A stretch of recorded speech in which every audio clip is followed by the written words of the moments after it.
Now, another town this week joined the list of shame, where sex gangs have roamed seemingly unchecked to prey on girls as young as 11, raping, drugging, beating, trafficking, and potentially even murdering them in the process.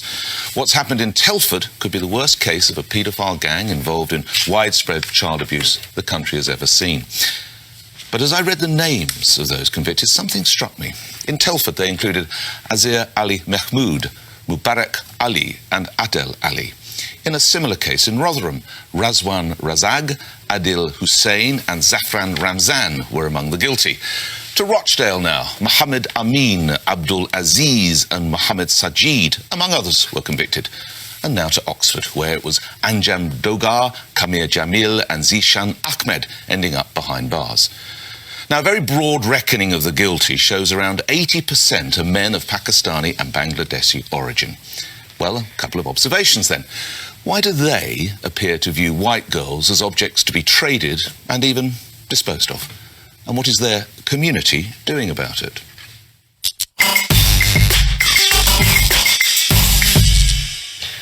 Nick, this is a tragedy that's been going on up and down the country, and unfortunately, the police and local councils have been complicit in covering up this scandal. Well said. Yeah. Time and time again, they have found that British, Pakistani and Bangladeshi South Asian Muslim men like me have been involved in grooming underage white girls and targeting them in what I would describe as racially motivated sexual assault. And for fear of racism, the local politicians for fear of losing votes, and the police for fear of being sacked by those local politicians, have been hiding this situation. And of course, then it led to a national inquiry. We know that because the conclusions of the national inquiry were the same. I'm going to read to you something, because Telford could well be worse than what happened in Rotherham and Rochdale. And yet still, despite that, we have the superintendent for Telford and Wrecking, Tom Harding, saying the following. He said that what I would say is sexual offending across Telford and Wrecking is virtually identically proportionate to the breakdown of society, so it's not one particular section over others. Forgive the language, the French, but this is total BS, because he's confusing two types of sexual offences. We as Quilliam looked into this, and I'm going to come to the stats in a second. I know you've done a lot of, and you've done a lot of broadcasting. You're a real pillar in this area, I have to say. Salute what you've done. Thank you. Type 1 is the grooming of underage white girls, or any girl generally is type 1 as a category, the grooming of underage girls by gangs of men. Now, in type 1, where the grooming gangs are involved, it was found in our research that we found, I'm going to put this up on the screen for you, that 84% of those involved in type 1, which is gang grooming of underage girls, were, what it says there, South Asian. To be specific, they were Pakistani and Bangladeshi Muslims, right?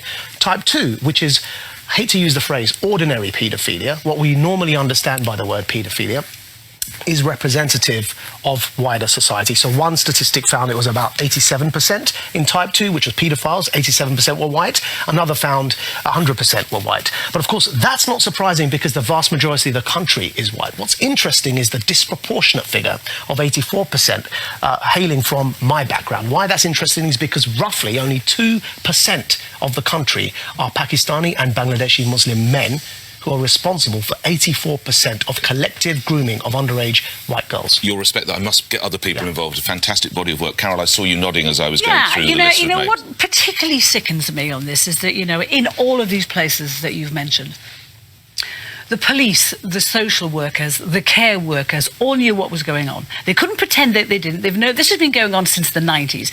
And yet they chose, because of what you're talking about, Maajid, because the biggest crime is to be accused of discrimination against ethnic minorities, they chose to throw these young girls to the wolves. And I just want to show you a bit of film here from the MP of Telford. What has happened in the past is it's not been clear both to local authority or to the police that what is being reported is a crime. And I think procedures have improved. I think practices are now different, but there are still young people coming forward who feel that their voices are not being heard.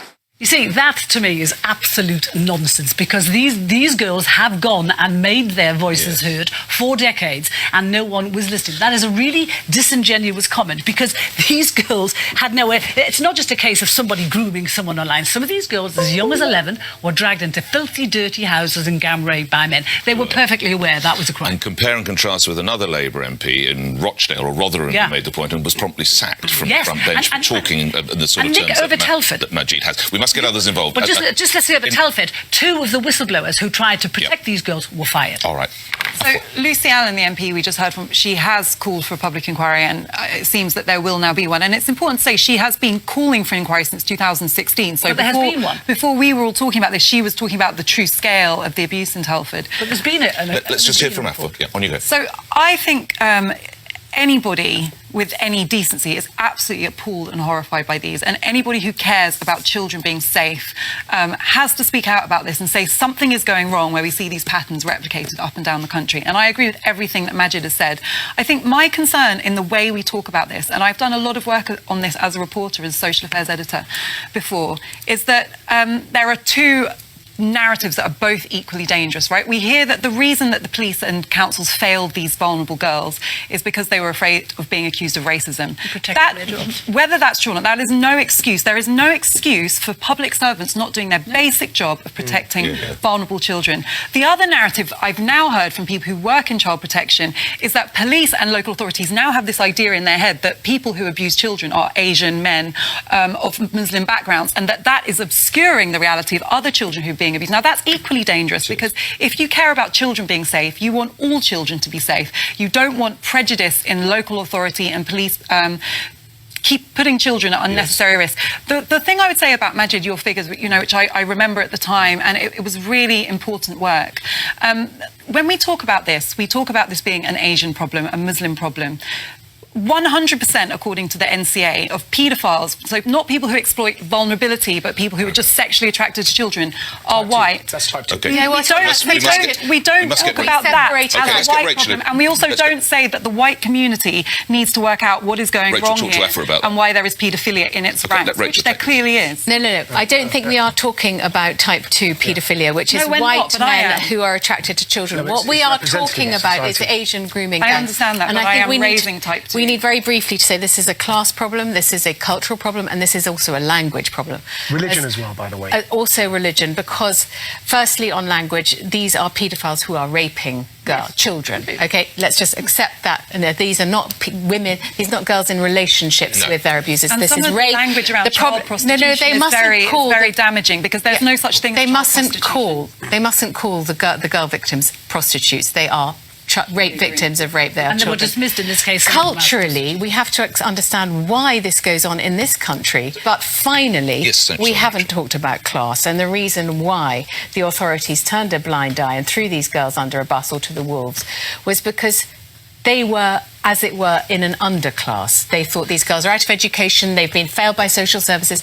Honestly, if these were middle-class girls at boarding school, do you honestly think these children would not have been taken proper care of by the boarding school, by the authorities? What I find astonishing is that even after all of Rotherham, Rochdale, Oxford, no prosecutions, no one there have been prosecutions. How many? There have been dozens of prosecutions, but not enough. Can we hear why this happens? Yes, let's go. And also, Maajid, why, and if just come to the final point of my introduction, decent Muslims like yourself, you're being tarred by the brush, even worse than anyone else. What is to be done, Maajid? Oh, because it's men like me that get stereotyped as being rapists, and that's happening across Europe. But unfortunately, it's happening because across Europe, not just in Britain, there's a disproportionate rate of offending by either Muslim migrants or Muslims born and raised in Europe against white girls.